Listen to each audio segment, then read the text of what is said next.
I've not heard of these features being buggy, managing multiple domains on an account, adding and removing.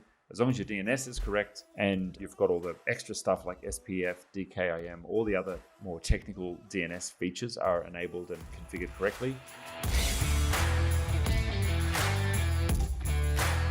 My Google Workspace email has been suspended, and in turn, I can't verify my domain. I was sending and receiving emails for the first 1 to 2 weeks of signing up, and the domain is showing as verified. Subscription is set as business pass, and my payments have gone through. This sounds like a bug to me. If this is a bug, I'm sure my team can fix it. We would contact Google support on your behalf, have them look into the back end of your account, have it escalated to a senior engineer. And if there is something wrong with your account, they can usually fix those things reasonably easily. That's how I would approach the issue.